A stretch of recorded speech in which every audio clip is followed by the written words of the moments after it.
Eh ben, on va pouvoir débuter du coup cette réunion maintenant. Donc, moi, je me présente, je suis Laurence Fèvre, donc généticienne au CHU de Dijon, responsable des activités d'oncogénétique conjointement avec Sophie Nambeau et Catherine Loustalot, qui vont être également représentées lors de cette réunion. Alors, pour vous parler un petit peu de pourquoi la mise en place de ces sessions digitales, parce que là, on est sur une première.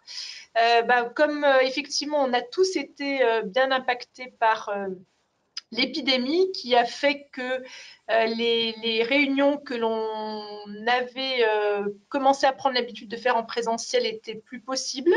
Et puis on a attendu comme tout le monde en se disant que ça allait passer et qu'on allait pouvoir se retrouver. Et puis on a fait le constat récemment que finalement on ne savait pas quand est-ce qu'on serait en mesure de se retrouver et que finalement on avait quand même des solutions pour pouvoir continuer à garder le lien et continuer à pouvoir vous apporter des informations que vous cherchez potentiellement à avoir. Donc, on a décidé de mettre en place des sessions digitales qui sont rendues possibles par l'aide de notre chef de projet, Alan Lançon. Et on a essayé de faire un programme qui pouvait, au fur et à mesure du temps, assez facilement pouvoir traiter les différentes prédispositions génétiques qui existaient. Donc, on va pour cette première réunion parler essentiellement des prédispositions génétiques au cancer du sein, de l'ovaire et de la prostate. Et on aura d'autres conférences sur d'autres prédispositions génétiques, éventuellement d'autres thématiques qui pourront être potentiellement plus générales, puisqu'avec ce système, il est quand même relativement facile de pouvoir se connecter tous ensemble facilement pour des horaires un petit peu courts. Alors, j'entends que j'ai un écho là que je n'avais pas au départ. Je ne sais pas s'il y a quelqu'un qui a son micro ouvert qui pourrait expliquer ça, parce qu'en général, c'est souvent quand il y a un micro ouvert qu'on a des échos. Je ne sais pas si vous entendez bien ou si c'est très parasité chez vous. On entend un peu l'écho, ouais. Ouais, et je ne sais pas d'où il vient parce qu'il n'était pas au début. Donc, Là, Alors veillez moi, à j'entends rien, hein. regarder si vous avez... Pardon? Je dis, j'entends pas d'écho de mon côté, mais effectivement, je sais qu'il y en a autour de moi qui en entendent, donc c'est apparemment pas tout le monde. C'est étrange. D'accord. ça va. En tout cas, voilà, pensez bien à couper vos micros qui peuvent être une raison de ça. Donc, n'hésitez pas, si jamais il y avait des thématiques que vous souhaiteriez voir abordées, c'est des choses qu'on peut mettre ensemble, en place assez facilement, ces réunions. Donc, on peut faire des programmes qu'on pourrait adapter en fonction des besoins. Donc, pour ce premier programme, on a prévu donc de pouvoir avoir 4 présentations que vous voyez affichées à l'écran. Chacun se présentera au début de sa présentation. Et puis, une session de questions-réponses que l'on pourra avoir. Alors, pour ces questions, le plus simple est d'utiliser le chat. Donc, vous avez effectivement sur la droite la petite bulle qui apparaît, qui vous permet d'entrer un message avec des questions que vous aurez. Donc, moi, j'aurai pour rôle de recueillir les questions et de les poser aux personnes qui vont faire leur présentation à la fin de leur présentation. Si jamais il vous semble important d'intervenir parce que ce n'est pas facile de poser une question, n'hésitez pas à mettre un petit mot dans le chat en disant que vous souhaitez intervenir et comme ça on peut vous donner la parole parce que sinon comme on est trop, ce n'est pas possible de prendre la parole en direct sans qu'elle soit un petit peu réglée en soi. Donc voilà, les règles, c'est effectivement le micro coupé, le chat qui nous sert à pouvoir échanger. Et puis, donc on est content dans les orateurs d'accueillir également l'association BRCA France avec effectivement un souhait potentiellement à l'avenir qu'on puisse construire les programmes avec l'association parce que c'est le plus important, c'est de pouvoir répondre bien aux besoins que les uns et les autres pourraient avoir. Donc, on va donner la parole déjà donc à Sophie Nambeau qui va se présenter, donc qui coordonne également les activités d'oncogénétique localement. Et puis, n'hésitez pas à poser des questions via le chat au milieu ou à la fin. Merci à tous. Merci Sophie. Merci Laurence. Bonjour tout le monde.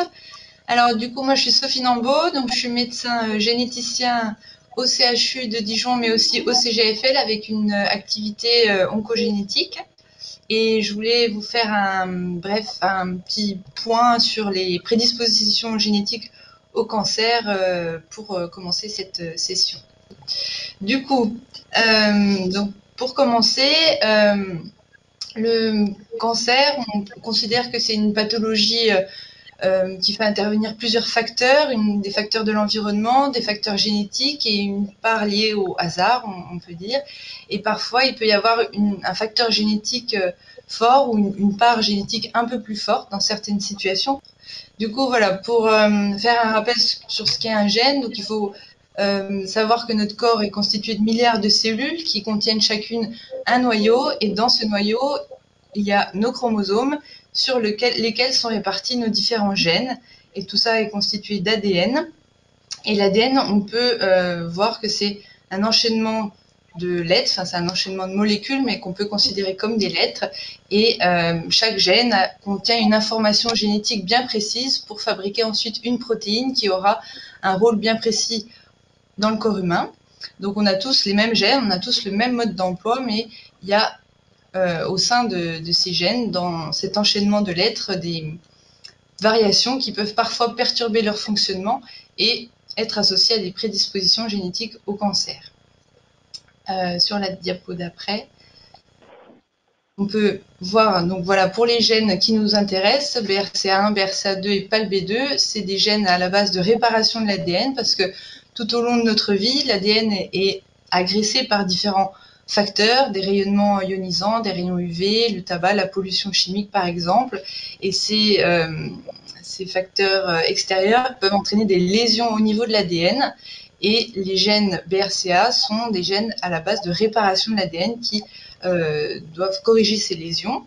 Mais lorsqu'il y a un dysfonctionnement dès la naissance au sein de ces gènes, et bien, du coup, on a une accumulation de lésions au niveau de l'ADN avec un risque d'apparition de cellules cancéreuses. Et ces cellules cancéreuses, elles ont du coup plus de contrôle, elles sont plus sensibles à la régulation normalement qu'elles subissent, et elles peuvent proliférer de manière un peu anarchique et être à l'origine de tumeurs et après proliférer par le sang ou par la lymphe et entraîner l'apparition de métastases. Pour résumer globalement le mécanisme d'apparition des cancers. Sur la diapo d'après, du coup, voilà, les différentes situations qui peuvent nous faire penser à une prédisposition génétique au cancer, c'est quand on a l'âge de survenue d'un cancer qui est assez précoce par rapport à la population générale. Par exemple, pour le cancer du sein, on sait que c'est le cancer le plus fréquent chez la femme à partir de 50 ans. Donc, quand on a par exemple un cancer du sein à 36 ans, on pense assez facilement à un facteur génétique. Ça peut être, comme on voit sur la diapo d'après, l'agrégation de plusieurs cas de cancer dans une même famille, à moduler selon le degré d'apparenté et les âges de survenue des cancers. Et puis, plus rarement, ça peut être la survenue de plusieurs cancers chez une même personne ou la survenue d'un cancer atypique ou très rare pour lequel il n'y a aucun facteur autre ou environnemental connu. Et dans ces situations, du coup, on a des indications, des critères d'indication précis pour faire des analyses de génétique. On peut passer à la diapo d'après. Et du coup, voilà, l'analyse génétique en elle-même, donc elle consiste à lire, si on veut, l'ADN à partir d'une prise de sang pour voir si on arrive à identifier une variation qui perturberait le fonctionnement d'un gène. Et dans les prédispositions au cancer, on n'analyse pas l'ensemble des gènes qui nous constituent, mais un panel de gènes qu'on connaît associés au risque de cancer du sein, par exemple, ou du côlon, si ça concerne le côlon, ou le rein. Enfin, il y a voilà, des panels de gènes selon l'indication chez la personne ou dans la famille. Et puis, on va lire gène par gène pour voir si on trouverait une petite faute de frappe, une petite variation qui perturbe la lecture ou le fonctionnement du gène et la production de la protéine qui en découle derrière. Et on peut avoir différents résultats possibles après cette analyse génétique. Donc soit on n'identifie pas de variation pathogène, donc ça exclut pas à 100% un facteur génétique parce que ça veut dire qu'on n'a pas trouvé de variation pathogène dans les gènes qu'on connaît aujourd'hui, associés à un risque de cancer du sein par exemple, mais on sait qu'on n'a pas élucidé encore la fonction de l'ensemble des gènes qui constituent le corps humain. On estime qu'on a environ chacun 20 000 gènes à l'intérieur de nos cellules et on n'a pas encore élucidé la fonction de chacun. Donc, c'est pas un résultat négatif définitif, on va dire. Après, on peut identifier une variation qu'on appelle de signification inconnue, c'est-à-dire c'est une variation candidate, mais pour laquelle on n'est pas sûr de l'effet pathogène sur le fonctionnement du gène, parce que le biologiste, pour retenir une variation comme pathogène, étudie différents arguments. Est-ce que c'est une variation plutôt rare? Est-ce qu'elle touche un domaine sensible du gène? Est-ce qu'elle a été décrite chez d'autres patientes avec un cancer du sein, par exemple? Et parfois, on n'a pas assez d'arguments pour la retenir comme clairement pathogène. Donc, ça reste une variation de signification inconnue, mais qu'on pourra réanalyser avec l'évolution des connaissances 1 an ou 2 ans après pour voir si on arrive à trancher définitivement et à dire non, c'est une variation bénigne ou oui, c'est une variation pathogène qu'on peut utiliser pour la surveillance et le dépistage familial. Et enfin, le troisième type de résultat, c'est l'identification d'une variation clairement pathogène qui a déjà été rapportée par d'autres équipes ou décrite chez d'autres patientes comme associée à un risque augmenté de cancer du sein. Et on identifie une variation pathogène dans environ 10 à 15% des cas. Sur toutes les analyses qui sont réalisées avec les critères d'indication qu'on a, dans le cancer du sein et de l'ovaire, on identifie une variation dans 10 à 15% des cas environ. Ensuite, sur la diapo d'après. Donc ça, oui, c'était pour vous montrer les risques associés aux gènes BRCA1, BRCA2 et PALB2.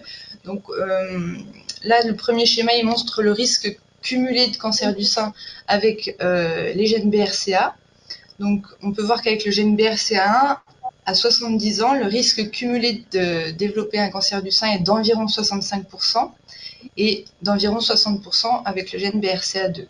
Au niveau de l'ovaire, pour le schéma qui suit, voilà, on voit que le risque cumulé, donc c'est vraiment un risque qui augmente avec l'âge.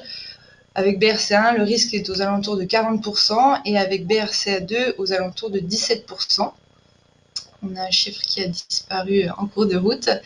Et avec les gènes BRCA, on a un risque aussi qui est associé pour le cancer de la prostate, que j'ai pas mis sur la diapositive, mais qui est beaucoup moins élevé par rapport au risque de cancer du sein, mais qui existe quand même. Donc c'est un intérêt d'avoir cette information même chez les hommes.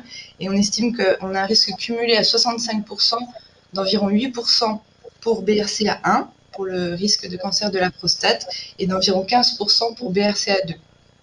Là, c'est l'inverse avec BRCA2 qu'on a un petit peu plus de risque. Et pour le cancer du pancréas, c'est un risque beaucoup plus faible, entre 1 et 5% de risque global.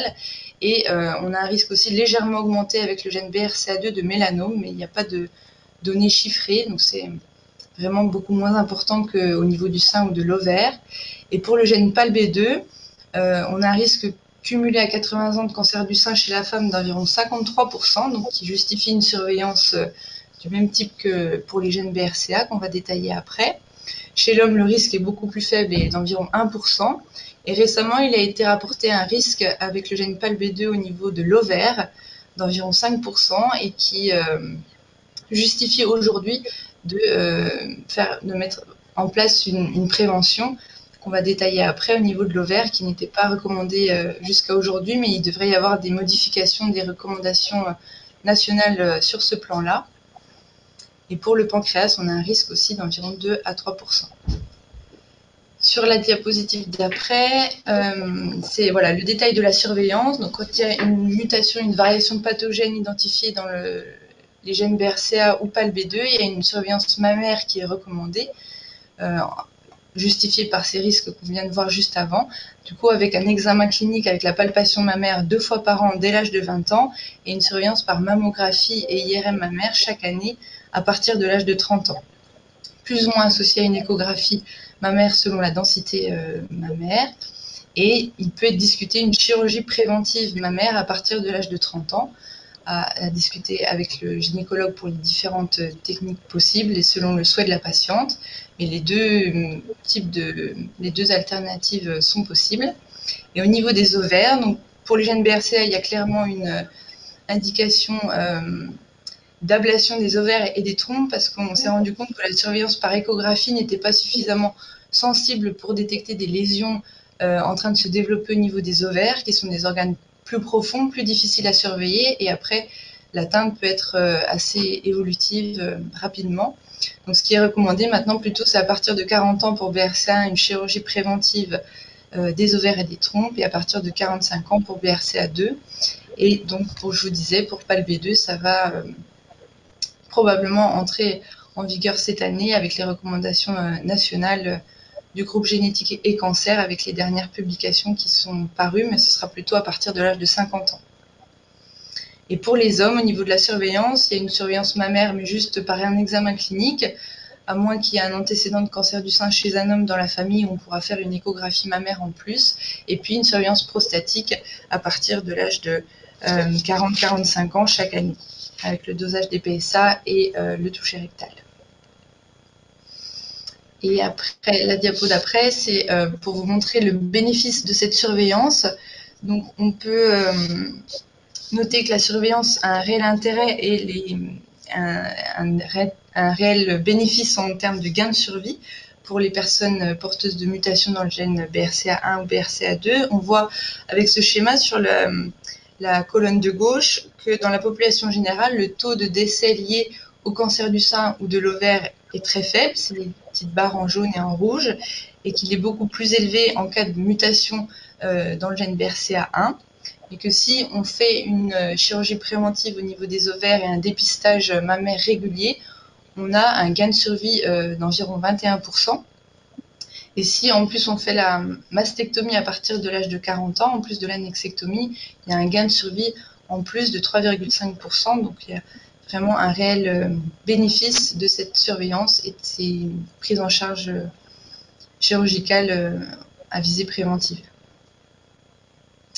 Et les dernières diapositives, c'est sur l'évolution des connaissances.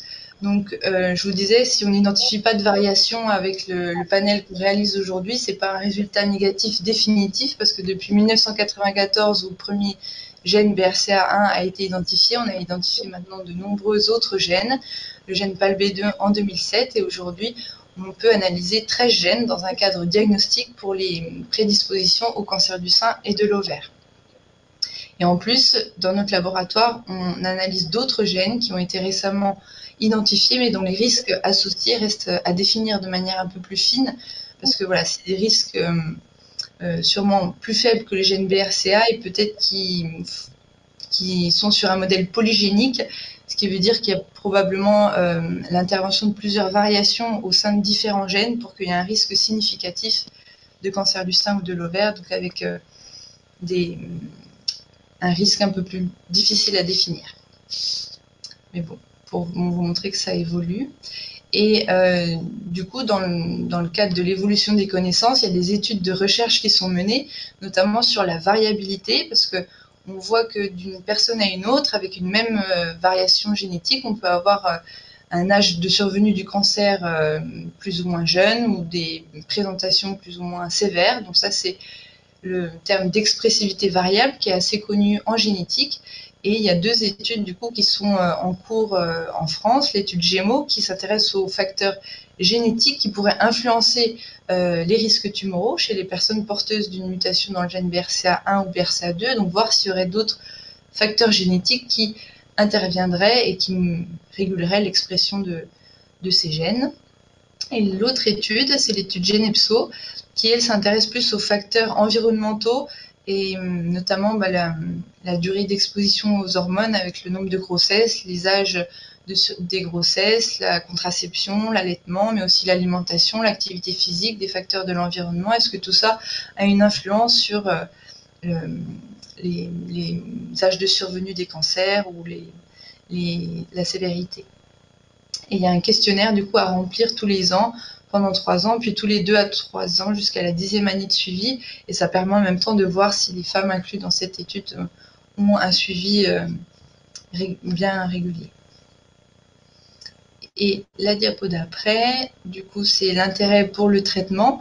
Donc c'est vrai que sur le plan génétique, on peut pas modifier le génome, corriger le gène et supprimer définitivement le risque, mais il y a des molécules qui se sont développées ces dernières années, notamment les inhibiteurs de PARP, qui montrent vraiment un intérêt parce que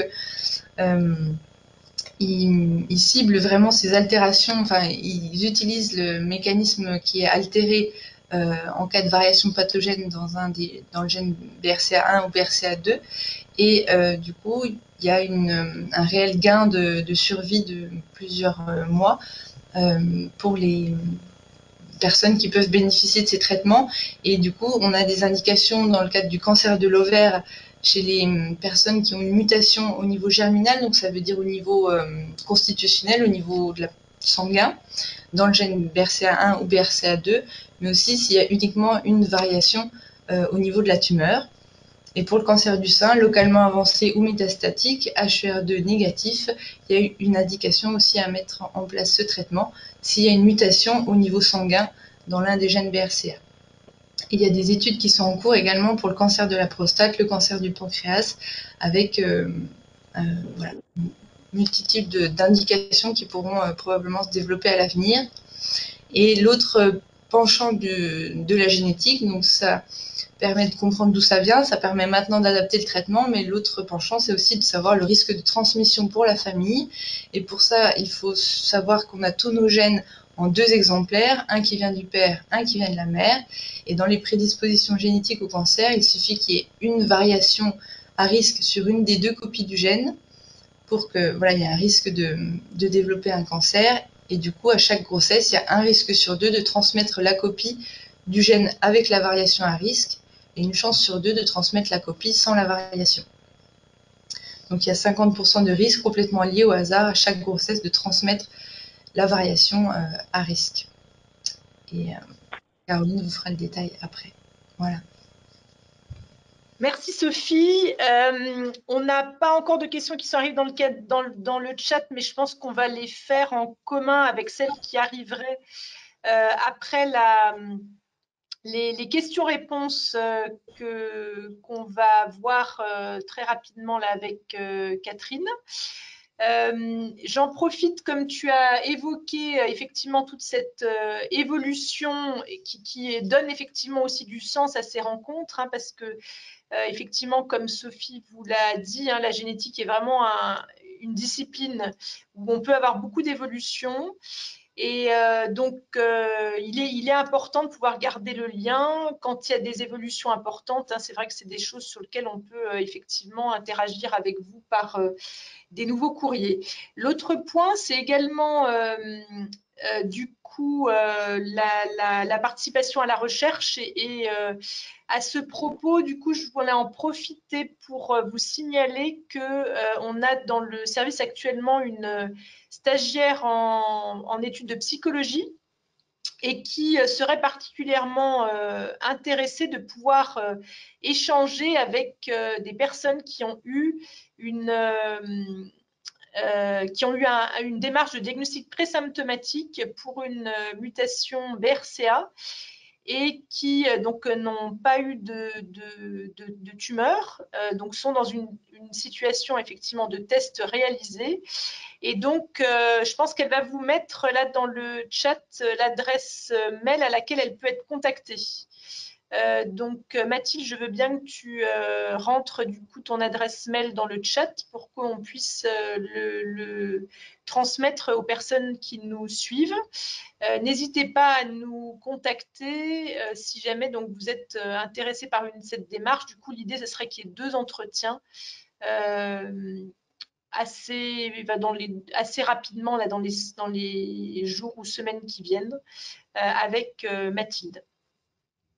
Alors Catherine, du coup, je te laisse te présenter et puis le but avec Catherine a été d'essayer de répertorier les questions qui nous arrivent très fréquemment en consultation et que certains ont pu ne pas poser de leur côté. Et donc, alors désolé, il y a l'hélico qui passe, donc il y a un petit brouhaha. Et donc, on va voir justement avec Catherine ces différentes questions successives. Alors, je te laisse te présenter, Catherine. Bonjour à tous, j'espère que vous m'entendez bien. Très bien. Alors moi, tu m'entends bien? Très très bien. Alors moi, je suis un peu un couteau suisse, si l'image peut parler à tout le monde, c'est-à-dire que je suis déjà chirurgien, je suis gynécologue, donc je m'occupe essentiellement des cancers gynécologiques et des cancers du sein. Ça fait déjà pas mal d'années que je travaille avec les généticiens pour tout ce qui est ces prédispositions.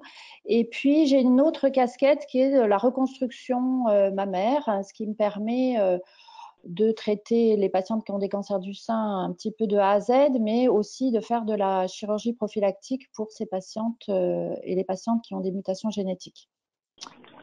Voilà, donc je travaille au Centre Leclerc exclusivement. Et donc, on va passer en revue quelques questions qui sont effectivement assez courantes. Oui, alors du coup, je vais te poser la première question, du coup, Catherine. Donc, les premières qui sont quand on est porteuse d'une variation dans les gènes de prédisposition au cancer du sein qui vont donner un risque supplémentaire, est-ce qu'il est possible de continuer à prendre une pilule contraceptive?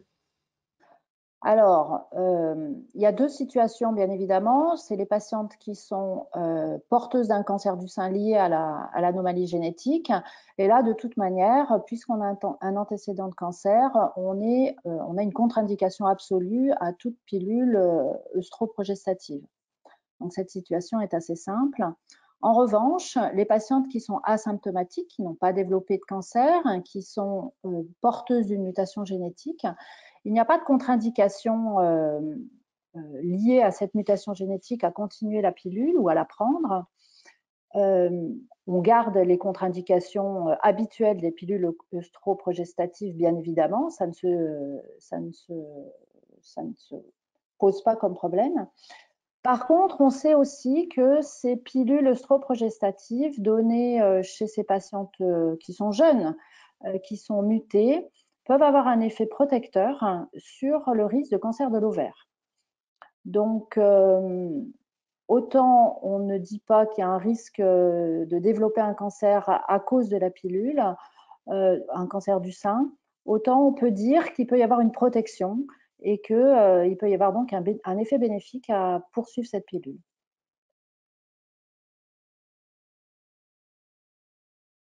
Merci Catherine.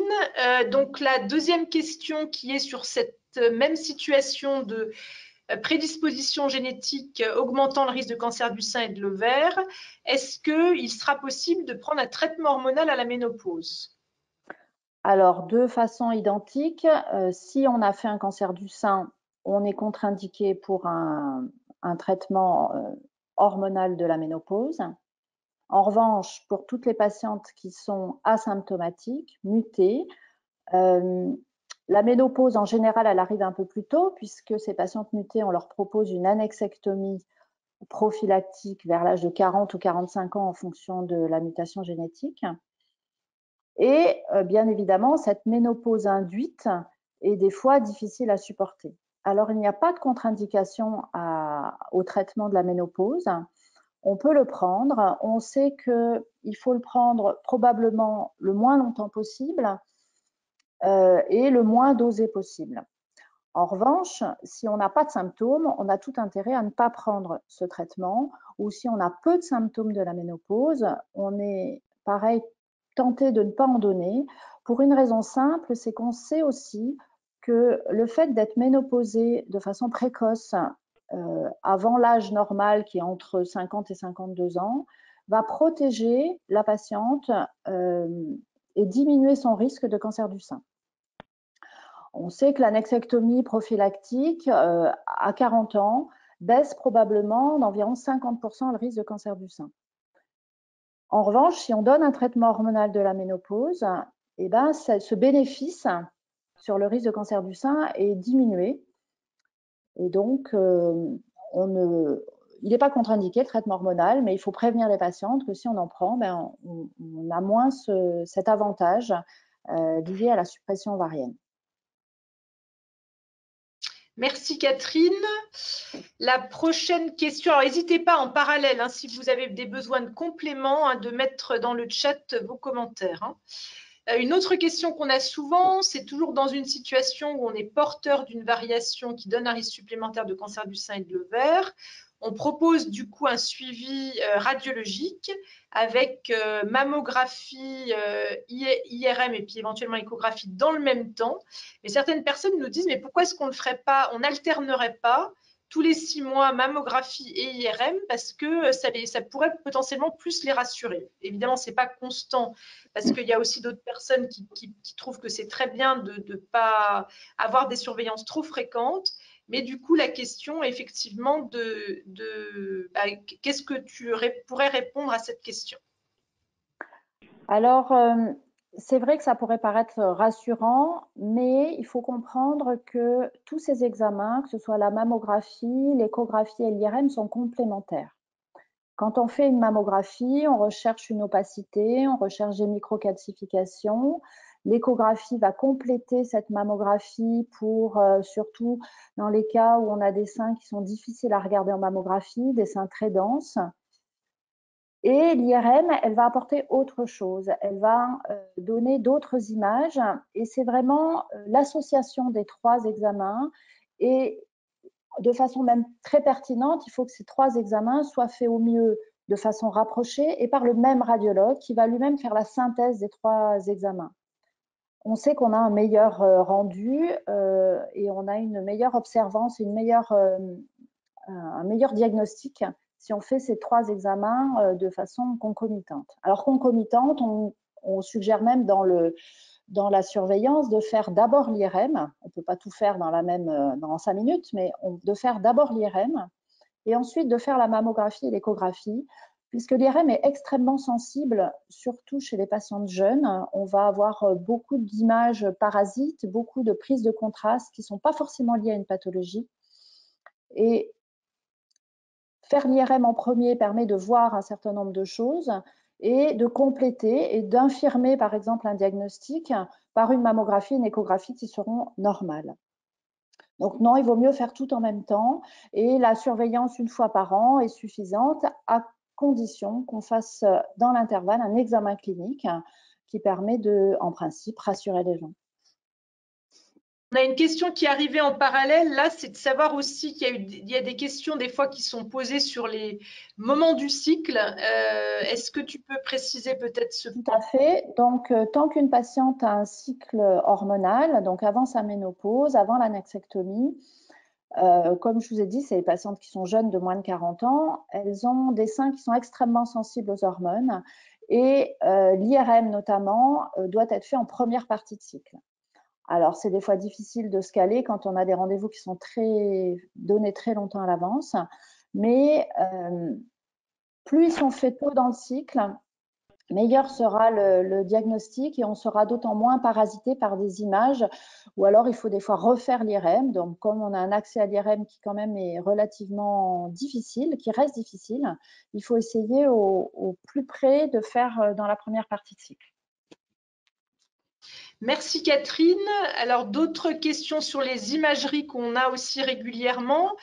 À partir de 65 ans, on n'a plus de recommandations d'IRM mammaire. Et donc, certaines personnes s'interrogent pourquoi après 65 ans, l'IRM mammaire ne va plus être proposée. Oui. Alors, ce n'est pas qu'on sacrifie les patientes de plus de 66 ans, elles nous intéressent et on veut les surveiller aussi, bien évidemment. En revanche, on sait que le suivi par mammographie et échographie est beaucoup plus pertinent parce que une fois la ménopause installée, et a priori à 66 ans, elle est installée de façon depuis longtemps, au moins depuis 10 ans, voire plus s'il y a une annexectomie prophylactique chez ces patientes mutées. et que les seins, eh ben, ils se transforment avec la ménopause. Et plus on est jeune, plus on a de glandes, plus on est âgé, moins on a de glandes et plus on a de graisse dans le sein.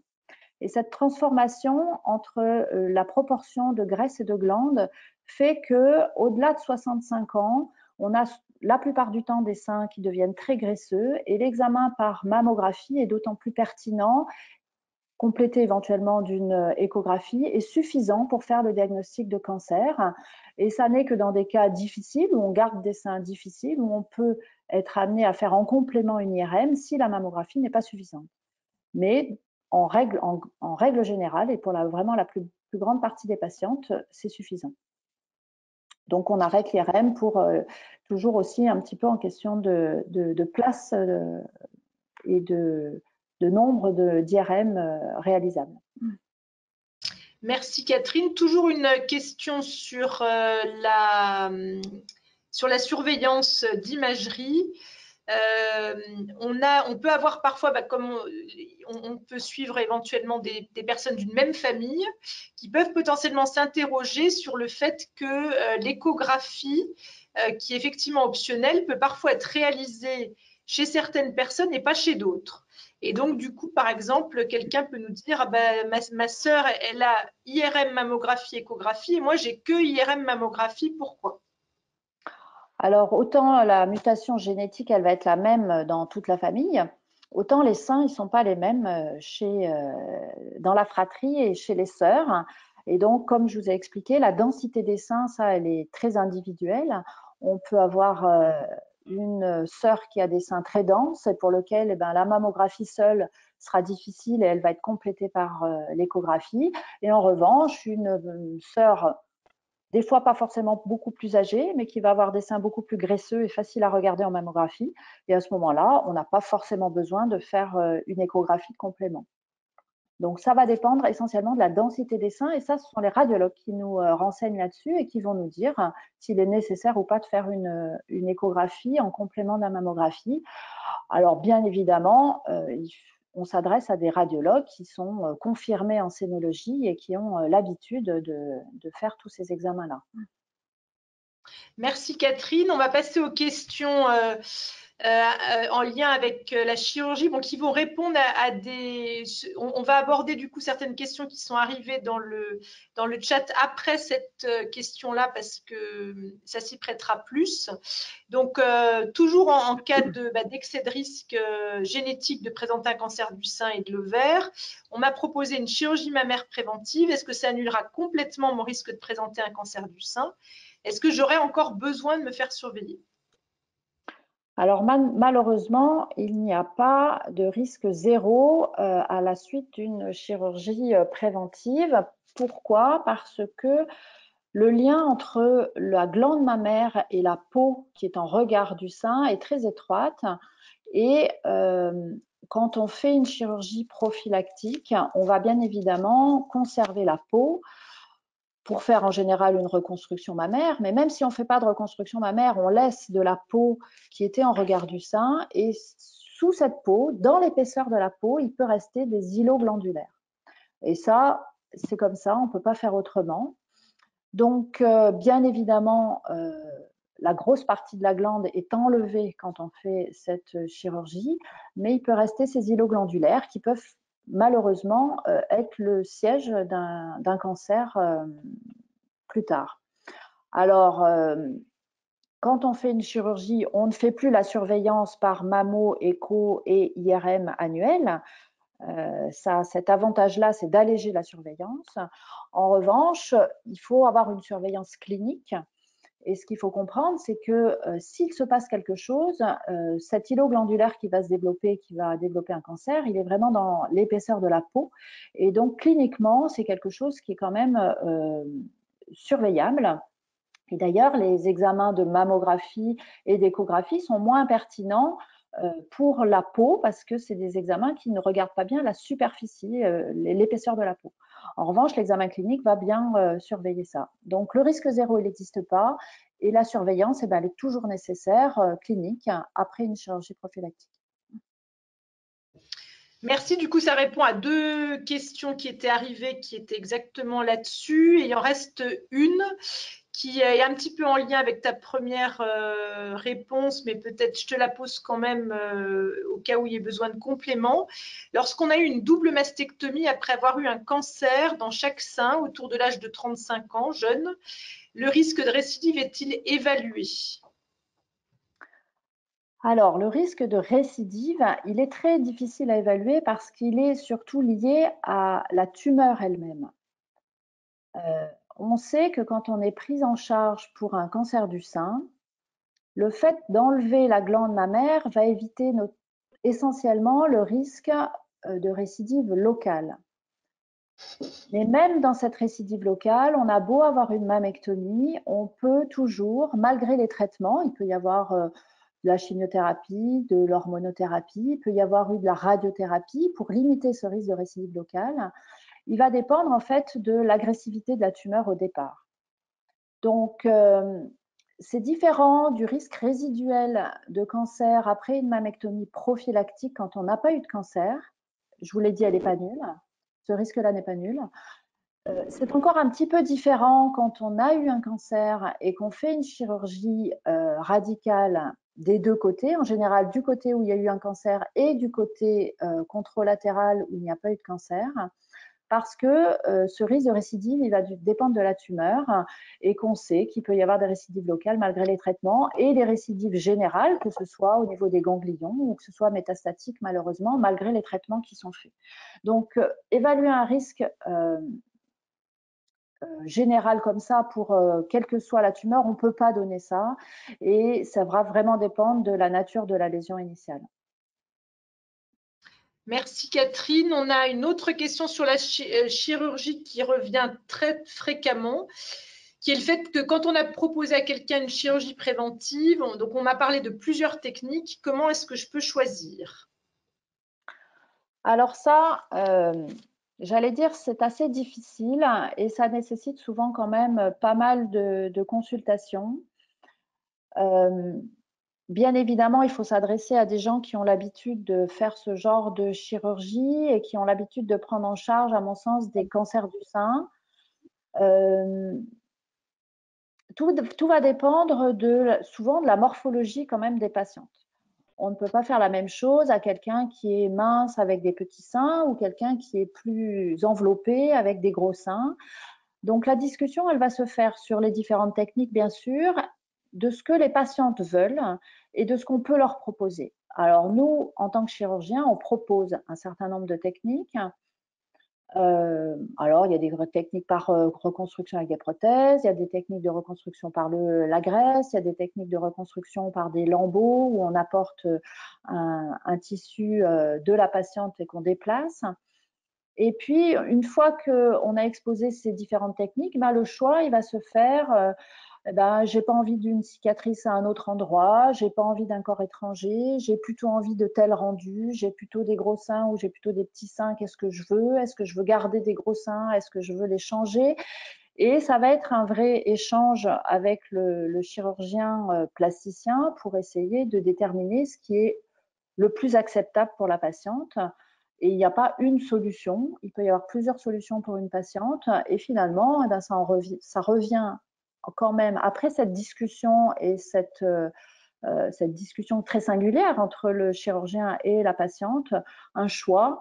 Il faut que ça s'impose un petit peu à tout le monde et de dire, c'est cette solution-là qui va correspondre à cette patiente-là. Et on est des fois un petit peu surpris parce que nous, on a notre avis au départ de dire, a priori, on tendrait plutôt vers telle technique. Et puis, c'est pas celle-là qui est choisie par la patiente. Une fois qu'elle a les informations, et on doit leur donner toutes les informations, le choix revient, à mon sens, à la patiente elle-même quand c'est possible. Merci Catherine. On a une question aussi qui peut venir sur le fait que quand on a identifié donc une mutation dans un gène BRCA1 ou BRCA2, est-ce que le fait d'avoir cette information chez quelqu'un qui a un cancer du sein va changer le traitement qu'on va proposer pour ce cancer, pour traiter le cancer? Alors, vous savez que le cancer, c'est une association de traitements. Ça associe la chirurgie, les traitements médicaux qui sont potentiellement la chimiothérapie, l'hormonothérapie et la radiothérapie. Quand on a une mutation BRCA, on a un surrisque comme vous avez compris. On peut néanmoins faire le même traitement que pour une patiente qui n'a pas de mutation, c'est-à-dire qu'on n'est pas, notamment au niveau chirurgical, pas obligé de proposer une mastectomie aux patientes. Quand on a une petite tumeur dans un sein, on peut, habituellement, quelqu'un qui n'a pas de mutation, on va proposer d'enlever seulement une petite partie du sein et faire un traitement complémentaire par de la radiothérapie en systématique.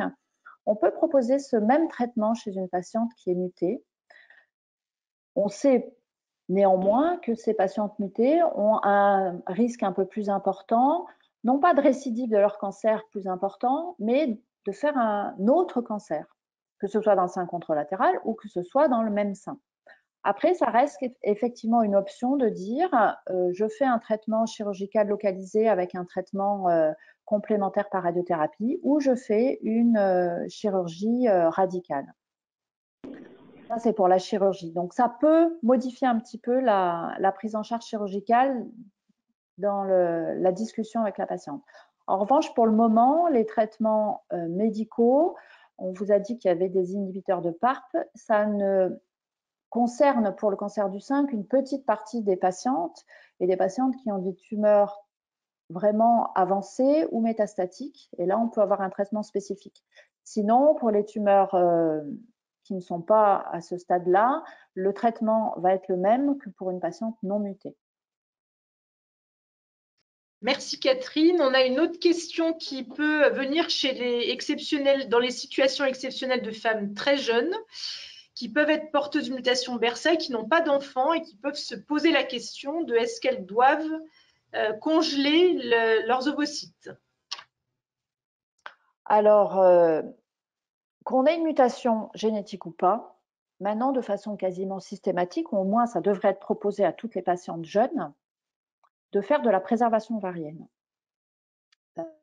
Bien évidemment, plus on est jeune, plus le traitement, par exemple par chimiothérapie, ne va pas forcément compromettre une grossesse ultérieure et les ovaires qui sont très jeunes, ils vont être moins sensibles à la chimiothérapie que des ovaires qui ont au-delà de 30-35 ans, où là, on va potentiellement avoir une ménopause induite par la chimiothérapie.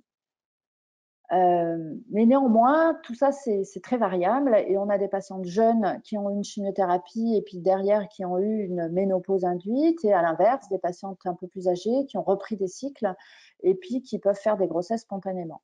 On ne veut pas se trouver dans ces situations compliquées et donc maintenant, les patientes jeunes, on les envoie systématiquement voir des gens qui s'occupent de tout ça, des gens qui s'occupent de la procréation médicalement assistée et qui font un diagnostic, qui proposent aux gens une conservation ovarienne. Je pense que c'est très bien, il vaut mieux le faire à tort que le regretter et ne pas l'avoir fait.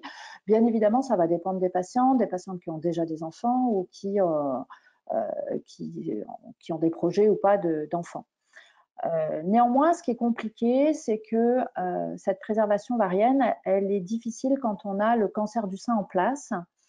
Et donc souvent, alors les choses évoluent, hein, tout évolue et ça aussi, on est souvent tenté de faire d'abord le traitement local du sein pour enlever la tumeur avant de préserver les ovaires. Pourquoi? Parce qu'il faut faire une stimulation ovarienne et que pas mal de médecins ont un petit peu des difficultés à stimuler les ovaires alors que le sein est en place.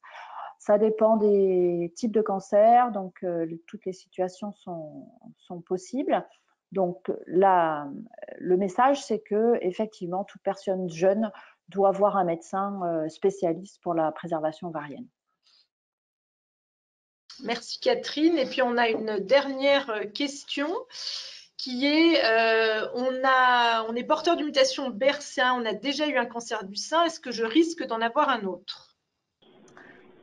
Malheureusement, le risque existe. Alors, je dirais qu'il y a deux situations. Une patiente qui a eu un cancer du sein et qui a fait un traitement conservateur, comme je vous ai dit. Donc, on lui a conservé le sein, on a juste enlevé la tumeur et on a fait de la radiothérapie. Et on sait qu'il y a un risque de récidive au niveau du sein malgré la radiothérapie. Et c'est pour ça qu'on fait, bien évidemment, on poursuit cette surveillance par les examens annuels.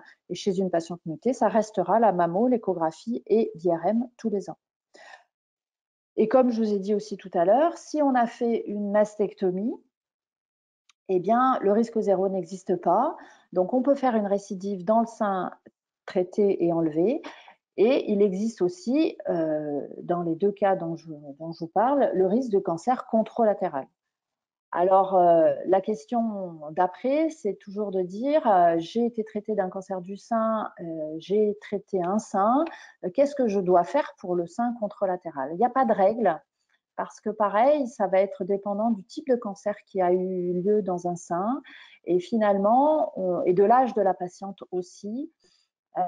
Et ça reste une discussion difficile parce que c'est des décisions qui sont difficiles à prendre entre la prévention, de dire je vais tout faire pour essayer de ne pas récidiver et de se faire opérer, et puis de dire je vais me faire surveiller, et puis le traitement que j'ai eu, que ce soit le traitement général par exemple par chimiothérapie et l'hormonothérapie que je prends pour le traitement de mon cancer, il va aussi me protéger pour le sein contralatéral.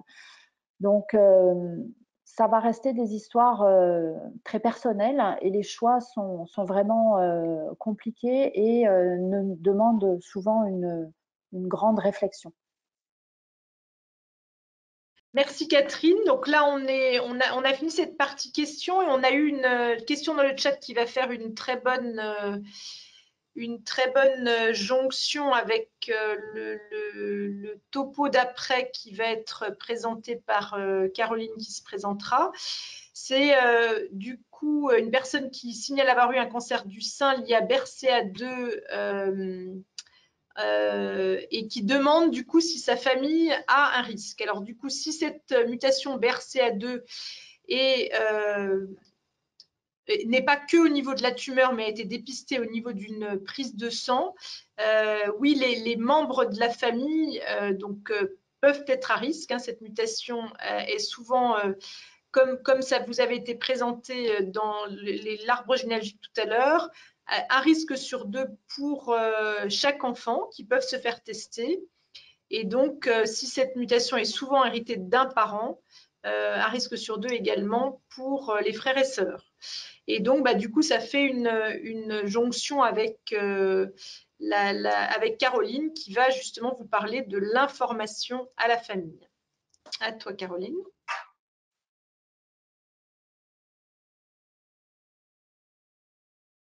Mais si j'active pas le micro, ça va moins bien marcher. Bonjour, je suis Madame Safka, je suis une des conseillères en génétique qui intervient principalement au CHU et au CGFL à Dijon. Et on va effectivement parler de la famille. Alain, je te laisse passer les diapos du coup, parce que j'ai pas le contrôle. Merci beaucoup. Donc, par exemple, là, nous avons une situation où on a une patiente qui a eu un cancer du sein très jeune et chez qui on va potentiellement trouver un variant dans un gène BRCA. Dans ces cas-là, effectivement, chacun de ses enfants, chacun de ses frères et sœurs, chacun de ses parents a un risque sur 2 d'être porteur du même variant qu'elle. Donc, il va bien falloir à un moment donné parler effectivement du risque pour la famille. Alors, que dit la loi? En France, il existe une loi qui indique qu'il y a une obligation d'informer ses apparentés à risque du moment qu'il existe des mesures de prévention ou de surveillance en lien avec le variant identifié chez la patiente. Donc, c'est tout à fait le cas pour les variants BRCA. Alain, je te laisse passer à la diapo suivante. Merci beaucoup. Alors, la loi propose 2 alternatives pour l'information à ce qu'on appelle aux apparentés.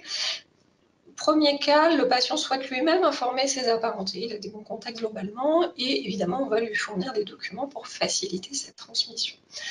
Deuxième cas de figure, le patient ne veut ou ne peut pas, ne se sent pas de transmettre l'information à sa famille, c'est quelque chose qui est tout à fait entendable, c'est même prévu par la loi. Dans ces cas-là, le patient peut nous confier les adresses de ses apparentés et nous, on va se charger d'écrire ce qu'on appelle un courrier anonymisé, puisqu'il n'y a ni le nom du patient, ni sa pathologie, ni ses antécédents médicaux, etc. C'est juste un courrier qui dit « On a vu quelqu'un de votre famille, on a trouvé quelque chose de génétique, vous êtes potentiellement concerné, venez en consultation de génétique qu'on puisse discuter de tout ça ensemble. » Donc c'est un courrier qui est très bien quand les patients ne se sentent pas de faire l'information, et ça peut se comprendre évidemment. Après de l'expérience qu'on en a, c'est un courrier un petit peu stressant pour les apparentés, mais ça se gère, il n'y a pas de souci.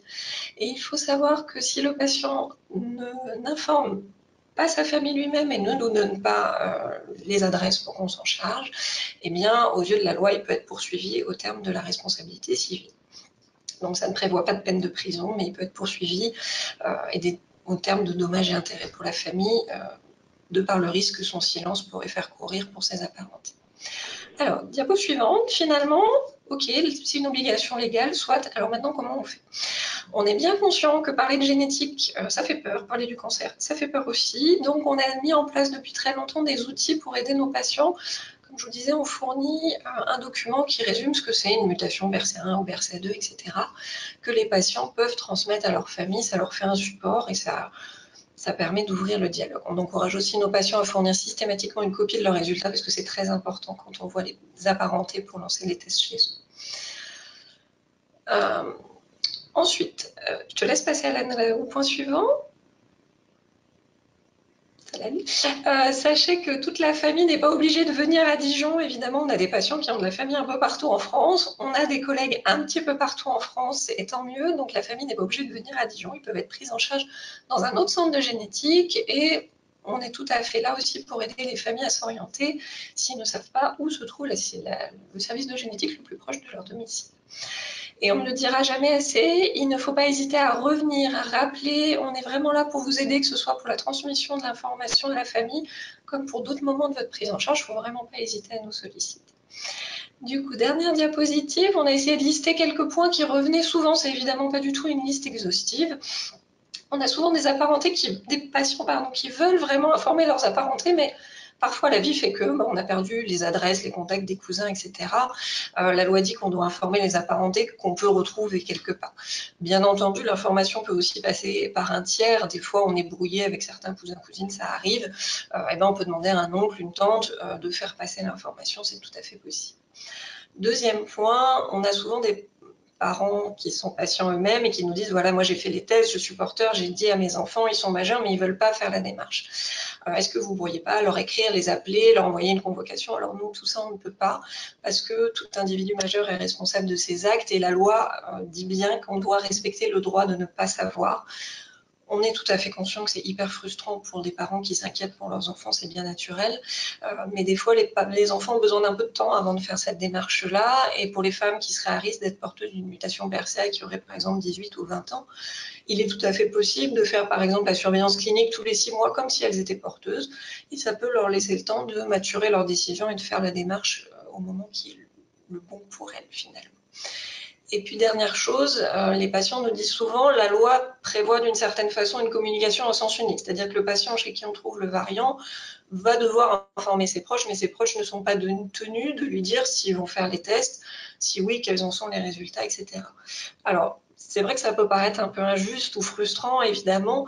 Après, on est tout à fait conscient que c'est une démarche qui est compliquée, que la famille, des fois, il y a des relations qui sont brouillées, ça ne simplifie pas les choses, mais on essaye toujours de dire à nos patients que la démarche qu'ils font est profondément altruiste. Ça va permettre à leurs apparentés de savoir qu'il y a un risque, de prendre leur décision de faire ou pas le test. C'est leur responsabilité personnelle, évidemment. Et pour ceux qui feraient les tests et qui seraient porteurs, eh bien d'avoir la surveillance adaptée et la bonne prise en charge. Voilà. Merci Caroline. Il n'y a pas eu de questions pour l'instant spécifiques dessus dans le chat. Vous avez vu qu'on vous a mis dans le chat les coordonnées de Mathilde, donc, qui pour rappel,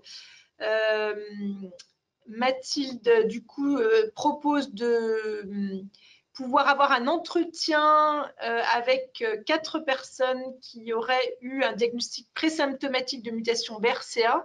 Donc, mutation BRCA connue dans la famille et un test génétique qui a été réalisé pour un petit peu soulever les questionnements psychologiques qu'il y a pu y avoir. Donc, si jamais tout le monde ne voit pas le chat, donc c'est mathilde.pavy, P-A-V-Y, @outlook.fr. Et je pense que probablement tout le monde voit le chat. L'autre point aussi que je vous précise également, c'est que la conférence est enregistrée parce qu'il y a quelques personnes qui peuvent ne pas pouvoir, qui n'ont pas pu se connecter. Du coup, il y aura un lien qui permettra de la revoir à distance si besoin. S'il n'y a pas de questions, ben on a le plaisir donc de maintenant pouvoir écouter Marion Vendrome de l'association BRCA France, qui va nous parler de l'association et puis de ce qu'elle voudra nous échanger. Donc, les associations sont vraiment importantes, hein, on vous en parle à chaque diagnostic, on vous indique aussi les coordonnées des courriers.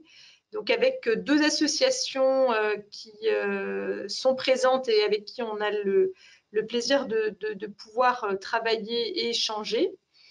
Je vais juste répondre à une question qui est arrivée entre-temps. Elle va poser une question à Caroline. Donc, vous ne les voyez pas toutes les questions parce que certaines sont envoyées que au niveau des organisateurs. Donc, du coup, vous ne les voyez pas forcément arriver.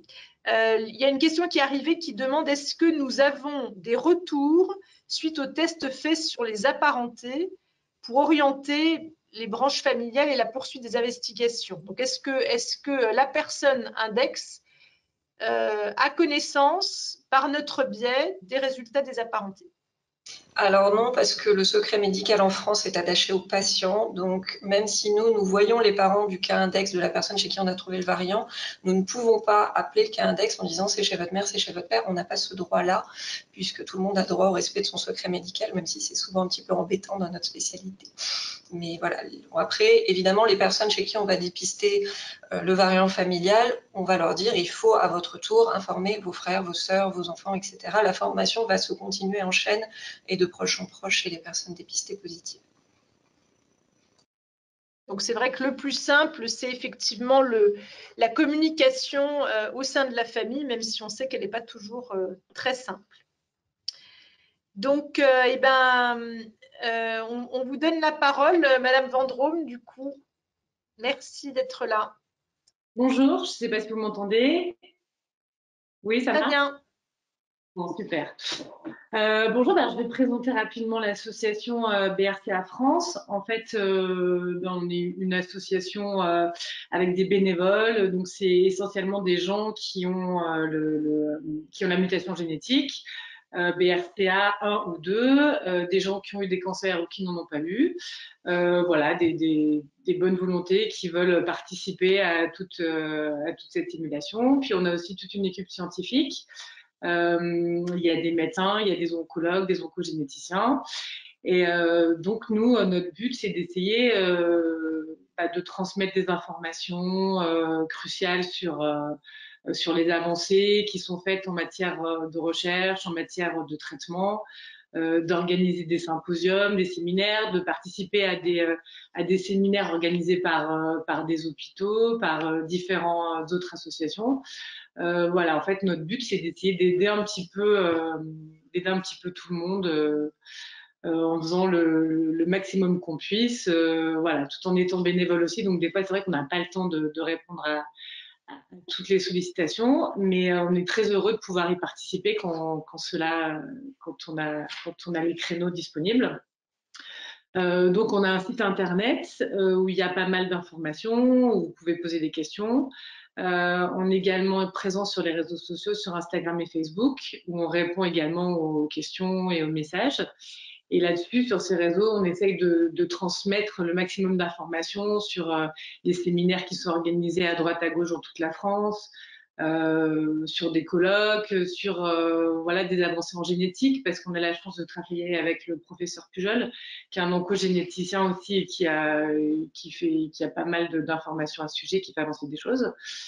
Donc voilà, pour parler de l'association. Et on travaille aussi pas mal avec d'autres associations. Il y a mon réseau Cancer du sein et mon réseau Cancer des ovaires qui est pas mal aussi, qui sont assez actifs, où il y a des chats, il y a beaucoup d'échanges d'informations, d'échanges d'expériences. Donc c'est pas mal aussi quand vous avez besoin de soutien ou de poser des questions à des femmes qui ont traversé les mêmes choses que vous. Voilà, je vous conseille d'aller voir un petit peu aussi ces associations. Donc ça s'appelle Mon Réseau en fait. Vous pourrez trouver ça sur Internet aussi. Donc pour parler de mon témoignage personnel, voilà, si ça peut vous aider, et puis si vous avez des questions à ce sujet. Moi, j'ai eu un cancer du sein à 36 ans. Personne n'avait jamais eu de cancer dans ma famille, ni du sein ni des ovaires. Donc ça a été un petit peu un choc, surtout à 36 ans. J'ai eu de la chance parce que c'était un carcinome in situ. Donc on l'a pris au début, donc il n'était pas très virulent. Et on m'a laissé le choix, donc comme disaient tout à l'heure les médecins, on m'a laissé le choix de faire soit une opération sur les tumeurs, parce que j'avais 3 tumeurs qui étaient quand même assez grosses dans le sein. Donc juste enlever les tumeurs et ensuite faire la radiothérapie, donc plusieurs séances, et après peut-être de la chimiothérapie si ça ne suffisait pas, ou alors la solution plus radicale d'enlever tout le sein et de m'éviter la chimiothérapie et la radiothérapie. Comme on disait, c'est chacun son parcours, chacun son choix en fonction de ce qu'on sait qu'on est capable d'endurer, en fonction de, voilà, je sais qu'il y a des femmes qui ne supportent pas de perdre leur sein, qui veulent le garder à tout prix, d'autres qui veulent au contraire l'éliminer parce qu'il est source de maladies. Après, c'est vraiment des parcours, chacun fait ses choix. Donc moi, il s'avère que j'ai fait le choix de tout enlever, de faire une mastectomie totale, parce que je trouvais ça plus rassurant. Voilà, je me disais que j'avais plus cette épée de Damoclès après, parce que quand on enlève une tumeur, étant donné que j'avais quand même des seins, on parlait justement tout à l'heure du volume des seins, j'avais des seins assez imposants avec beaucoup de matière, donc plus dur à regarder. Donc moi j'ai fait le choix de faire une mastectomie totale. Par la suite, je me suis dit que c'était quand même un peu bizarre d'avoir un cancer à 36 ans sans personne qui avait eu de cancer dans ma famille. Donc j'ai décidé de faire le test BRCA. J'en avais quasiment pas entendu parler, mais j'ai essayé de chercher, de comprendre. Alors je sais pas vous dans vos parcours, mais c'est vrai que moi le cancer, j'ai toujours essayé de chercher une explication. Pourquoi moi? Pourquoi j'ai eu un cancer? Pourquoi si jeune? Est-ce que c'est ce que j'ai mangé? Est-ce que c'est génétique? Est-ce que c'est pas de chance? Est-ce que c'est mon alimentation? Est-ce que c'est la pollution? Enfin, on se pose plein de questions, je pense, hein, tous autant qu'on est. Donc moi, j'ai voulu essayer d'aller un peu partout et donc j'ai décidé de faire ce test. Donc au début, dans la première consultation d'oncogénétique, on me l'a déconseillé parce que j'avais personne dans ma famille, aucun apparenté qui avait eu de cancer du sein ou des ovaires. Enfin, c'est ce que je croyais. Comme j'ai un cancer jeune, j'ai quand même eu le droit de le faire parce que c'est une des règles d'accès au test BRCA. Donc j'ai quand même fait ce test et il s'avère que j'avais le gène BRCA1. Donc ensuite, en poussant un peu plus loin les investigations, on parlait justement de la famille. C'est vrai que moi, j'ai plus de rapport avec ma famille du côté paternel. Je vois plus mon père depuis que j'ai 18 ans et je ne connais pas sa famille. Donc, en essayant de pousser un petit peu plus loin, je me suis rendu compte que dans sa famille à lui, il y avait eu un cancer des ovaires et un cancer du sein chez des femmes. Donc, mes parents ont fait tous les deux le test BRCA et il s'avère que ça venait de mon père. Donc, voilà, c'est sûr que quand ça vient du père, c'est plus dur. Enfin, c'est pratiquement indétectable quand personne ne l'a eu. Donc, j'étais en fait la première à le savoir. Donc à la suite de ça, j'ai décidé on parlait justement de l'information aux familles. Comme je connaissais personne, j'ai envoyé un message à mon père, qui a envoyé un message à sa mère qui ne voyait plus lui-même, et qui elle s'est chargée de transmettre le message. Ils étaient 10 enfants. Voilà, c'était le maximum que je pouvais faire étant donné que je les connaissais pas. Et puis, j'ai su après par des cousines que je ne connaissais pas qui m'ont contacté par Facebook, qui avaient trouvé mon nom en me disant qu'elles avaient fait le test et qu'elles l'avaient. Donc, il y avait beaucoup de filles dans ma famille qui, en fait, avaient comme c'était une famille assez nombreuse, il y a beaucoup de filles qui ont découvert qu'elles avaient ce gène. Voilà, et elles me demandaient conseils sur qu'est-ce qu'elles devaient faire, se faire enlever le sein, pas se faire enlever le sein. Donc, c'est dur de donner un conseil, comme on disait tout à l'heure, parce que ça dépend vraiment de chaque personne. Comme je disais encore, de son chemin personnel, de ce qu'on est capable d'endurer, de ce qu'on souhaite le plus Voilà, moi, je sais que dans notre association, on connaît des femmes qui ne veulent absolument pas se faire enlever le sein, d'autres qui ne veulent absolument pas avoir un corps étranger, d'autres qui, au contraire, veulent tout faire enlever. C'est vraiment un parcours personnel et c'est pour ça qu'il faut quand même bien réfléchir avant de prendre une décision. On se connaît un peu au fond de soi-même et il faut savoir ce qu'on est capable d'assumer sur le long terme, en fait. Voilà, quand on prend une décision. Donc, à la suite de ça, eh bien, j'ai décidé, parce que moi, je suis assez radicale, de faire une mastectomie prophylactique sur l'autre sein pour vraiment essayer d'enlever tous les risques au maximum. Voilà, donc j'ai fait une double mastectomie. Et je me pensais donc rassurée, sortie d'affaires. Je me disais, voilà, ça y est, maintenant, j'ai plus besoin trop de faire de surveillance. Parce que comme on voyait tout à l'heure, quand on a fait une double mastectomie préventive, normalement, on est plutôt tranquille sur les surveillances. Mais il s'avère que j'ai fait une récidive sur le sein où j'avais eu un cancer, malgré une mastectomie totale et malgré que mon téton ait été enlevé, le mamelon également. Donc en fait, voilà, comme on disait, le risque zéro n'existe pas. Et ça ne vient pas. Alors, on entend plein de sons de cloche, on entend des médecins. Enfin, moi, j'ai entendu des médecins qui m'ont dit que c'est parce que j'avais été mal opérée, d'autres qui m'ont dit que on ne pouvait pas prévoir. Voilà, donc c'est sûr qu'on ne sait jamais. Ça fait partie des aléas de la vie. Donc, j'ai été réopérée. Moi, j'ai choisi de faire la reconstruction, j'ai oublié de vous dire, par implant. Donc, j'ai choisi de mettre des implants.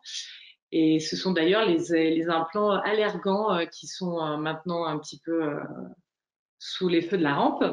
Voilà, mais j'ai décidé de les garder tous les deux parce que de toute façon, il faut plus ou moins, il faut changer ces implants tous les 10 ans. Donc, comme il n'y a pas d'énormes risques, j'ai décidé de les garder jusqu'à la prochaine intervention où je devrais les enlever.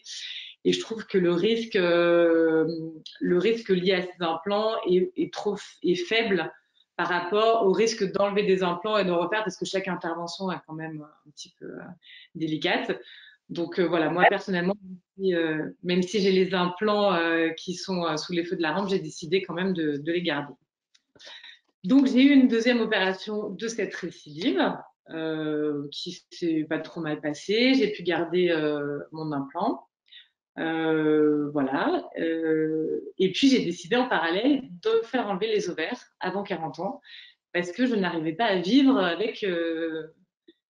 j'avais cette idée en tête entêtante du cancer des ovaires, que je me disais, bon, les cancers du sein, finalement, ça va, on peut plus ou moins gérer, on peut les surveiller en faisant des contrôles réguliers, en faisant des IRM, en faisant des contrôles cliniques. Mais alors, le cancer des ovaires, quand je me suis renseignée, je me suis dit, bon, celui-là, il est un petit peu plus dangereux quand même. Et comme je commençais un petit peu à psychoter, j'ai décidé de me faire enlever les ovaires aussi à 38 ans, donc c'est peu de temps avant 40 ans. Moi, je suis BRCA1, donc ma recommandation, c'était 40 ans. Voilà, donc depuis, j'ai eu une ménopause induite. Donc, je dirais pas que c'était une partie de plaisir d'avoir une ménopause avant l'heure, mais j'ai réussi à gérer ça avec le sport, les plantes. Maintenant, ça va faire à peu près 6 ans que j'ai eu cette opération. Donc, j'ai toujours des bouffées de chaleur, mais qui sont vraiment minimes. J'ai pas les bouffées dont on parle avec le drap trempé la nuit. L'ostéoporose, j'ai fait des contrôles, j'en ai pas parce que je fais beaucoup de sport. Moi, je trouve personnellement que la meilleure des indications qu'on puisse vous donner, c'est de faire du sport vraiment régulièrement tous les jours, quoi. Et si vous pouvez pas, c'est au moins 30 minutes de marche. Ça, vraiment, ça change la vie. Moi, je trouve que c'est la meilleure des médicaments, la meilleure des thérapies pour éviter les récidives et puis pour être bien, pour pas avoir d'ostéoporose, pour réduire les effets de la ménopause. Et je ne prends pas de traitement substitutif de la ménopause parce que je ne peux pas. Et donc, je gère avec des plantes, avec du sport, avec une alimentation équilibrée et je souffre pas spécialement de la ménopause. Voilà. Après, j'ai eu quelques petits soucis comme une coque de prothèse qui s'est formée, que j'ai dû enlever. Enfin, voilà, des petites interventions qui peuvent survenir suite à des prothèses ou suite à des opérations parce que voilà, on ne sait jamais ce qui peut se passer. ça arrive, mais rien n'est insurmontable. Et moi, pour ma part, je suis plutôt satisfaite des décisions que j'ai prises, même si j'ai eu des problèmes après par la suite suite aux implants. Moi, j'ai pris cette décision parce que c'est ce qui me semblait le mieux à l'instant T où je l'ai faite, parce que j'étais quand même jeune et je me disais que d'un point de vue esthétique, à mettre des implants, ça faisait quand même une jolie poitrine. Voilà, donc moi, ça a été plus un parti pris physique, on va dire.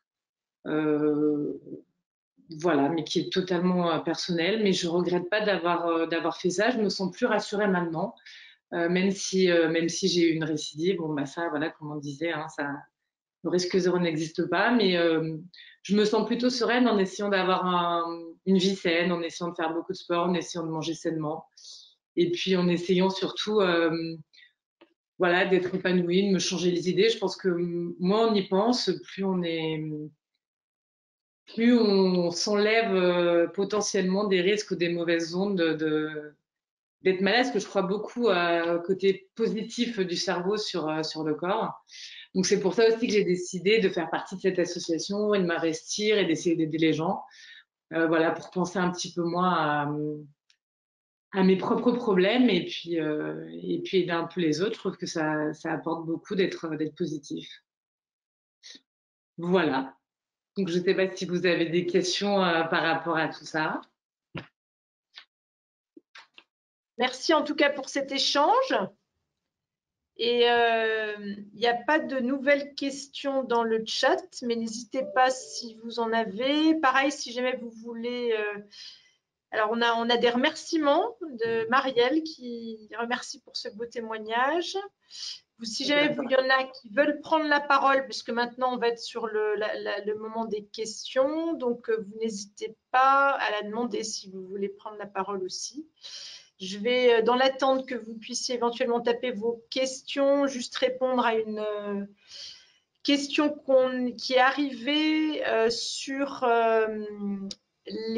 par rapport au recontact. Donc, une personne qui nous dit qu'il n'y a pas eu de mutation BRCA1 et BRCA2 officiellement retrouvée, mais une variation de signification inconnue dans le gène BRCA1 et qui demande si jamais on recontacte systématiquement les personnes quand les recherches génétiques avancent. Alors, je vais répondre oui et non, c'est-à-dire que ça peut nous arriver de recontacter des personnes quand les laboratoires vont nous amener des nouvelles informations. Par contre, quand ce n'est pas le cas, en général, on demande, en particulier quand il y a des variantes de signification inconnues, et on le spécie dans le courrier, on demande aux personnes de nous recontacter, en général tous les 2 à 3 ans, pour voir s'il y aurait des avancées. Alors pourquoi ça? C'est parce qu'effectivement, on a à peu près 2000 consultations de génétique du cancer par an, juste sur la génétique du cancer, en sachant qu'on a aussi dans le service une activité également de génétique générale, ce qui veut dire que on ne peut pas ressortir facilement les dossiers qui sont en attente de quelque chose. Et s'il y a des attentes, effectivement, on vous demande à être participatif et à nous recontacter. Donc, en l'occurrence, pour la personne qui a mis le commentaire du coup sur le chat, n'hésitez pas à nous recontacter. Dans ce cas-là, on ressort votre dossier et on vous apporte des questions mises à jour, des réponses mises à jour, en général après un recontact du laboratoire spécialisé.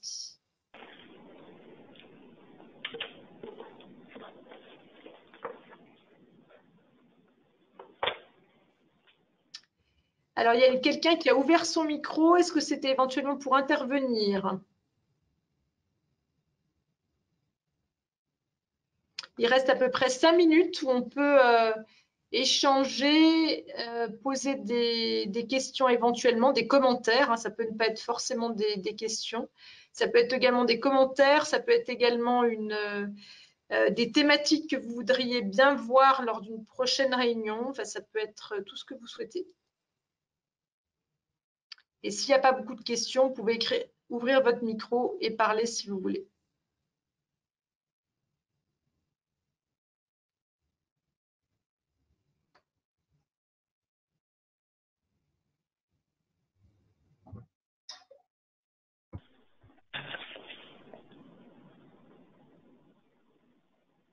Je voudrais poser une question. Est-ce que pour tous les cancers, une recherche génétique est faite si le cancer est en dessous de 40 ans, par exemple? Est-ce qu'il y a des consignes par rapport à ça? Tu veux répondre, Caroline? J'ai pas bien entendu, excusez-moi, ça a un petit peu grésillé.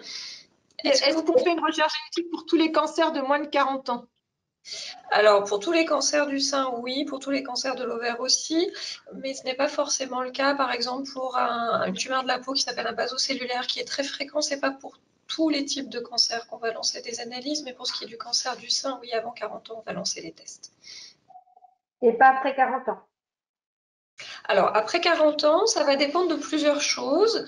Ça va dépendre s'il y a d'autres cas dans la famille et ça peut dépendre aussi de ce qu'on appelle, nous, l'histologie du cancer, c'est-à-dire qu'il y a des petites caractéristiques des cancers qui ne changent pas forcément la prise en charge au demeurant, mais qui peuvent, nous, être un élément pour dire que peut-être là, il y a un peu plus de doute sur le fait qu'il y aurait peut-être une composante génétique. D'accord. Merci. On a une question dans le chat, je vais te laisser répondre, Sophie, si tu veux, qui était donc que des personnes signalent qu'ils auraient apprécié parler un peu plus du gène PAL-B2. Alors, il faut voir que à part donc la notion du cancer de l'ovaire sur lequel Sophie va réaborder, il n'y a pas forcément de différence importante. Hein. Toutes les questions qu'on a abordées se prêtent du coup à BRCA comme PAL-B2. C'est vrai que BRCA est beaucoup plus fréquent que PAL-B2, c'est pour ça qu'on en parle un peu plus, mais toutes les questions qu'on a eues sur le cancer du sein, c'est exactement les mêmes réponses qu'on peut faire. Il y a juste effectivement des fréquences présentées dans le topo de Sophie qui sont un petit peu différentes. Pour l'ovaire, je te laisse compléter, Sophie. Oui. Du coup, pour l'ovaire, c'est des données assez récentes. Enfin, comme je vous ai dit, il a été découvert plus récemment, ce gène. Donc, c'est en étudiant des grandes cohortes qu'on arrive à mieux apprécier le risque associé à chaque gène. Et donc, pour l'ovaire, a priori, il y aurait un risque d'environ 5%, un risque cumulé à 65 ans. Et donc, ça justifierait de faire la même prise en charge préventive qui est recommandée avec les gènes BRCA. Et pour les autres risques, du coup, il n'y a pas de risque pour le cancer de la prostate ou le cancer du côlon qui a été décrit avec le gène PALB2. Et par contre, il y a un petit risque qui a été décrit pour le cancer du pancréas, mais pour le cancer du pancréas, et même chose pour les gènes BRCA, on va recommander une surveillance pancréatique uniquement s'il y a des antécédents de cancer du pancréas dans la famille, avec une personne idéalement, si on peut le savoir, une personne ayant présenté un cancer du pancréas et qui est porteuse de la mutation familiale. Et sachant que la surveillance pour le cancer du pancréas, la surveillance, le dépistage est assez compliqué, c'est des écho-endoscopies ou des IRM pancréatiques, mais l'écho-endoscopie c'est assez invasif et l'efficacité de cette surveillance n'a pas été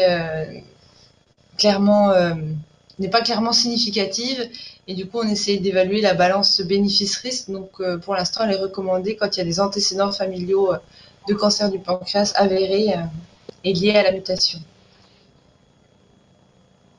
Est-ce que du coup on a répondu à l'ensemble de vos questions sur PAL-B2? Je vous laisse peut-être compléter, poser la question si ce n'est pas le cas. Alors, est-ce que je peux prendre la parole? Oui. Oui, bonjour. Donc, je m'appelle Raphaël, donc j'ai 44 ans et je suis porteuse du gène PAL-B2. Donc, il y a 4 ans, quand on a découvert le gène, on m'a proposé de faire une mastectomie de suite. Donc, chose qui a été faite donc, à mes 40 ans. Et il y a 2 ans, j'ai subi la mastectomie donc, bilatérale également. Et donc, je suis assez surprise aujourd'hui d'entendre que c'est tout récent le fait de proposer l'annexectomie, du fait que moi, on me l'a proposé il y a 4 ans. Alors, ça peut-être que Catherine peut compléter, mais en fait, des fois, on va proposer des annexectomies pour des raisons en lien avec le traitement du cancer. Donc, il ne faut pas forcément Je n'ai pas de cancer, hein. Je n'ai jamais eu de cancer. Bon, par contre, dans ma famille, il est vrai qu'il y a eu des cancers, mais proprement dit, pas de cancer de l'ovaire pour autant. Eh ben ça, il faudra revoir du coup votre dossier plus en détail parce qu'en fait, c'est difficile. Il y a toujours du cas par cas qui peut amener ces propositions.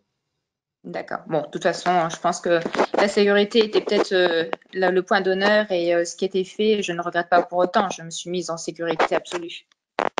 Alors, de toute façon, comme vous le comprenez maintenant, de toute façon, dans l'année qui vient, vous auriez été recontacté pour vous dire qu'il faudrait en faire une.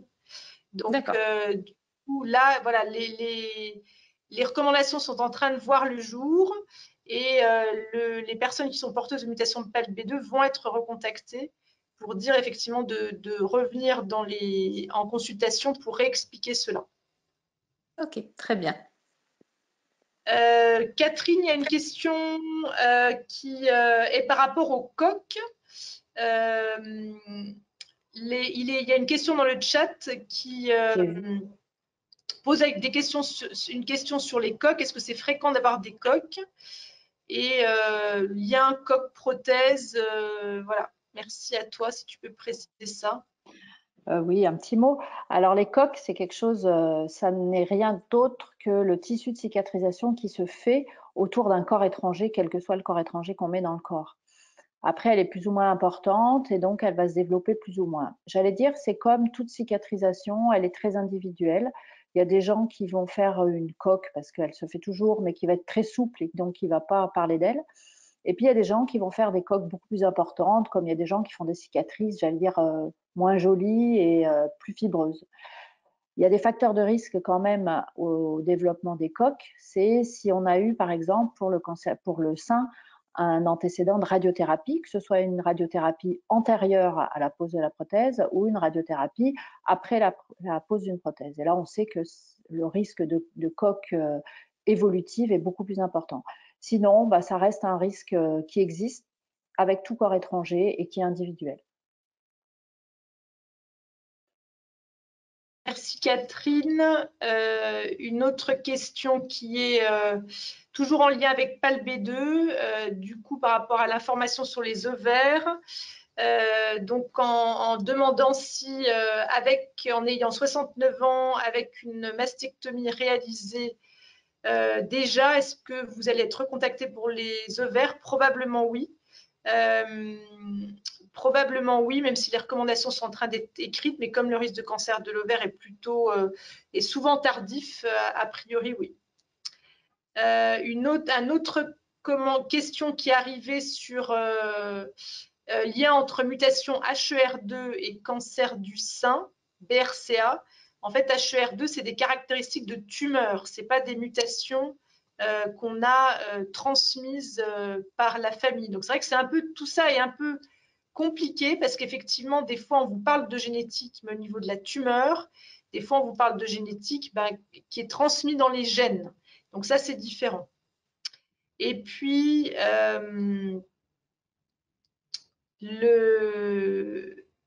une autre personne qui signale que le secret médical et une famille fâchée ont fait que personne ne m'a prévenu que j'étais à risque d'être porteuse du gène BRCA2. Ce n'est pas normal. La loi va-t-elle changer? Les médecins pourront-ils prévenir les frères et sœurs afin qu'ils fassent leurs examens en temps et en heure? Merci pour votre réponse. Donc effectivement, la loi, c'est ce que Caroline vous a expliqué, la loi a changé. Alors, pas sur le fait que les médecins ont le droit de vous prévenir s'il n'y a pas d'accord de la personne, mais donc dans ce que Caroline vous a expliqué, c'est que les personnes sont responsables si ils ne vous contactent pas, et s'ils ne souhaitent pas vous contacter, ils ont la possibilité de nous déléguer pour le faire. Maintenant, nous, on ne peut pas et on ne pourra, je pense que la loi ne changera jamais en France, en tout cas probablement avant ma retraite, probablement pas avant ma retraite, je voudrais dire, parce que le secret médical est quelque chose qui est crucial en France et qui fait qu'on ne pourra jamais contacter une famille dans le dos des personnes. Et de toute façon, comment pourrait-on le faire? Parce qu'en aucun cas, quand on voit quelqu'un, on peut localiser ses frères, ses sœurs, son père, sa mère, ses cousins, cousines. Donc, il n'y a que la possibilité de le faire si jamais on est délégué pour le faire.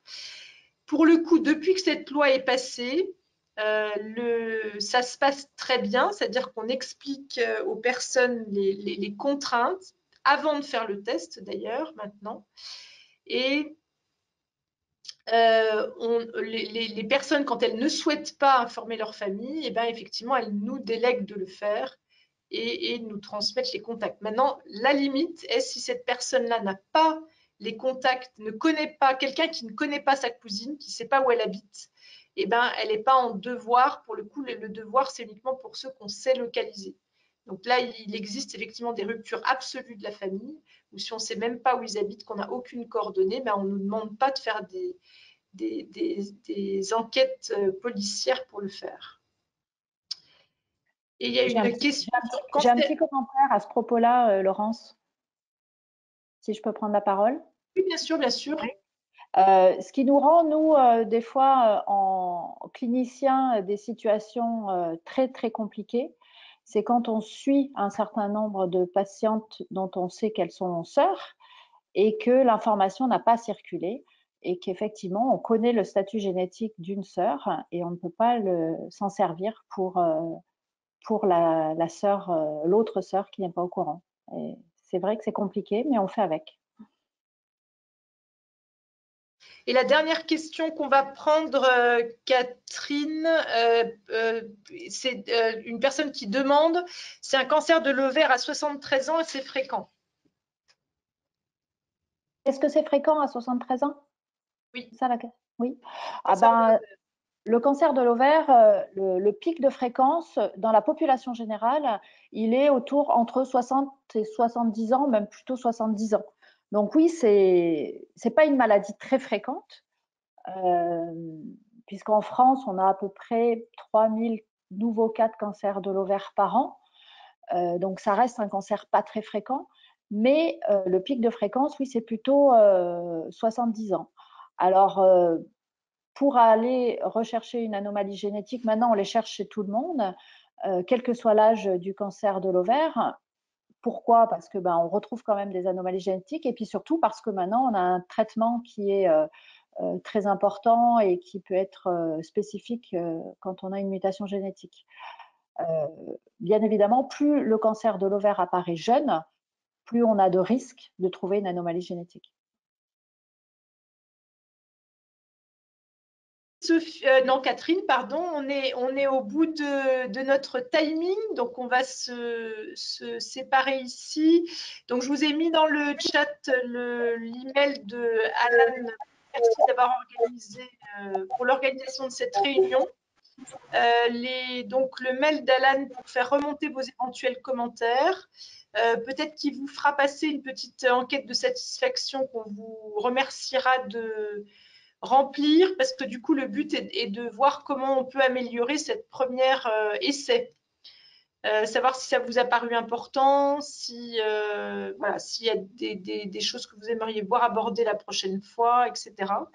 Et puis, du coup, je vous remets également là, à la fin du chat les coordonnées de Mathilde. Donc, si jamais vous seriez d'accord pour un entretien, si vous êtes porteuse d'une mutation BRCA et vous n'avez pas eu de cancer et pour lequel vous auriez été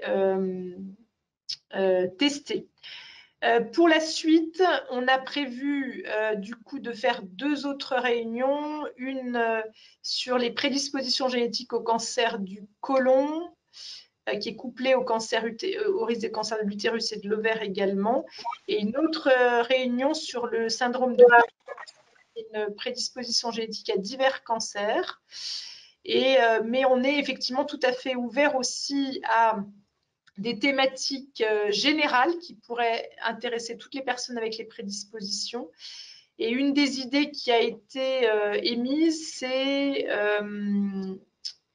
de de pouvoir faire aussi une réunion sur la question des assurances quand on est porteur d'une prédisposition génétique au cancer. Donc Sophie me dit que ça a coupé à un moment donné. Donc les deux autres thématiques, c'est prédisposition génétique au cancer du côlon, utérus ovaire, qui est une autre prédisposition, syndrome de Lynch, et au syndrome de Li-Fraumeni, qui est un syndrome comprenant une prédisposition génétique à plusieurs cancers. Voilà, et bien écoutez, merci à vous, et puis peut-être à une prochaine réunion en ligne.